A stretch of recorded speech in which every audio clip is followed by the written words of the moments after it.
Muslims, do we believe in the evolution theory? The most natural answer would be no. Evolution means that species develop, progress, improve, change according to what is needed. And Darwin's theory has been proven wrong by his contemporaries and by other scholars that are not Muslims. We as Muslims believe that all of what we see in this universe is the creation of Allah. And without any doubt, the origin of mankind is Adam and Hawa, peace be upon them, Adam and Eve. And Allah created Adam from clay. So there was no species before him. There was nothing as the missing link, as they call it. All of these are nonsense. So we do not believe in evolution of that sort. Not only that, even in animals or fish or amphibious or birds, we believe that Allah created them like that.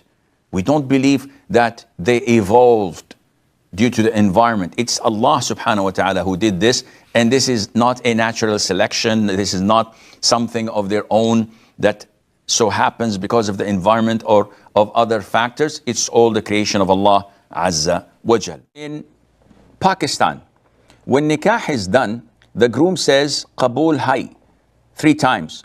It means yes, I accept. And then the Maulana or Molvi goes to the girl and asks her, then he says or she says, I accept 3 times. Is this a Sharia-based nikah? I'm confused about a Maulana going to the girl and sitting with her and asking her. It is not Islamic, correct? First of all, the Maulana, in Arab countries they call him Al-Ma'dhoon. What is the ruling of having such a person to conduct the marriage? Islamically, these people do not exist.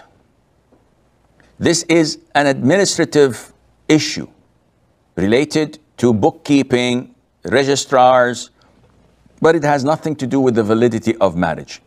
Marriage in Islam is quite simple. The guardian of the girl makes a proposal, not the opposite. It's not the groom who makes the proposal. In the marriage contract, the guardian's, the girl's guardian is the one who makes the proposal by saying, I give you my daughter in marriage. This is a proposal. Now, the groom, the boy, has to give his consent and approval. And he says, I accept her marriage to myself. And this proposal and acceptance has to be in the presence of 2 male Muslims or more. By this, the marriage has taken place. The Ma'dhoon or the Maulana or the registrar only documents this. So whether he's here or not, this is irrelevant. It has nothing to do with the validity of the marriage. Now, does he go and ask the girl? When he has to register something, he has to hear the acceptance of the girl himself. Saying the proposal 3 times and the acceptance 3 times is not from Islam. This is part of what some schools of thought teach, so that there would not be any ambiguity and the man would be certain, the girl would be certain, etc. But this is not as part of the Sunnah. The Sunnah is once. The guardian says, I give you my daughter in marriage. The boy says, I accept. And the girl's approval is inclusive in the sense that if the marriage takes place and all of a sudden they go to the girl's house and they say, Mabruk, congratulations, you're married now. She said, nobody asked me, nobody consulted me. She has all the right to reject this marriage and deny it. And it would be considered void. No one can force her to marry someone she does not want.